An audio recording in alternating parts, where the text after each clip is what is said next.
Dan Pena is a business coach and he's a real ball buster. And earlier this year, I heard him say, conventional wisdom is always wrong.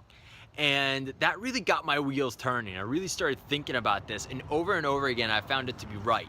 And one of the things that they talk about in sales is always be closing, right? That's the consistent kind of thing that you hear left, right, and center, and it's completely wrong. And I'm gonna break it down for you because this is the basis for what I believe in sales, right? This is like the base of it. And you can really take this philosophy that I'm going to teach to you and you can apply it to anything in life and you'll get massive freaking results and really be a top performer. One of the things is I read a lot of books on top sports coaches and top sports psychologists. And the reason I do that is because that type of mindset and the principles and systems these guys use, you can directly apply it in sales as well. And the other reason I read these things is because I'm still a competing athlete, right? I'm going to the World Championships in triathlon in September, and so these things help me, right?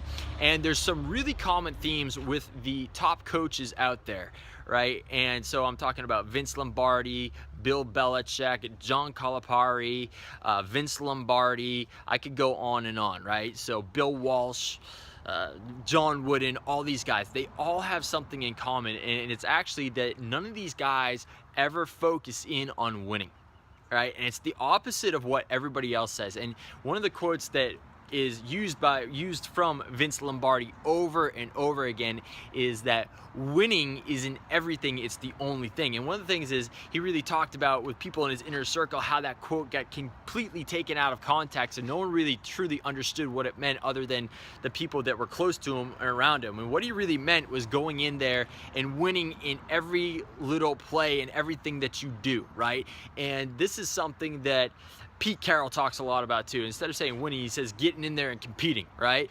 And really just focusing in on doing the best you can on each and every single play, right? And so they don't get involved in outcome goals, right? So an outcome goal in sales would be closing the deal. They don't worry about that. These guys don't worry about winning. What they worry about is and focus in on and do their best to compete as best they can is the process.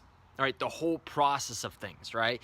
They have the checklist. They say, okay, if we're doing this, that, and the other thing, and we're giving it our all, that's going to be enough to help us win, right? That's going to be enough to help us win because even doing that, right, you can go in a game and you can give it your all and you can execute to your absolute best and still some things might fall apart and you might not win that game. It happens in sports all the time, right? And it happens in sales too. You can go out there and be masterful in everything you do from beginning to end. And I just inhaled a mosquito there, right?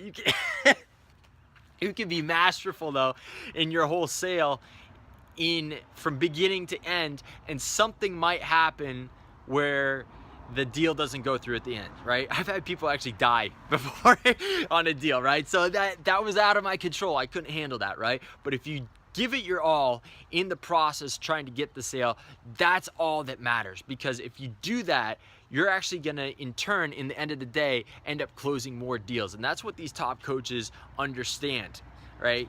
And they just really focus in on giving it their best effort. You know, top players from the guys that played for John Calipari and Vince Lombardi have both talked about when they won certain games and they got chewed out because they did not go out there and give it their all. They weren't executing on the top level, right? And so they chewed them out. And there were other times where they lost games, right? They lost games that they were expected to win, but the coaches said, you know what, you guys did a great job because they were putting in the effort. They were doing everything they could. They were taking care of the small things. Their attitudes were good. They were trying as hard as they could. They were diving for loose balls, whatever it may be. It's the same thing in sales, right? It's the same thing for anything that you really do in life. As long as you're putting in that effort to do the absolute best you can, doesn't matter what the outcome is. Doesn't matter what the outcome is. And then in turn, and the ironic thing is when you don't focus in on winning, that mosquito's still in there somewhere. When you don't focus in on winning and you have that attitude of just focusing in on doing the best you can in the process and having those process goals, you end up getting more wins, right? John Calipari was talking about how his son one day found a note that John Calipari had made when he was younger, talking about how he wanted to be a head coach by he was 30, and then he wanted to win a national championship by the time he was 35, and he wanted to have X amount of money. And he said, I was actually pretty embarrassed by these goals because these were outcome goals, right? And these were kind of selfish goals, younger goals and everything like that. He's like, now it's all about the process, right? It's all about the grind. He's like, it's all about embracing. And he says to his guys all the time, love the grind, guys. That's what it's about. It's all about that process. It's not about the winning. It's about being the best you can be. And as long as you're being the best you can be, again, in turn, you're going to end up closing more deals and get more done. So, hey, this is Kerry Sullivan with the HowToKickAssInSales.com tip of the day, and I'll see you on the next one. Bye-bye.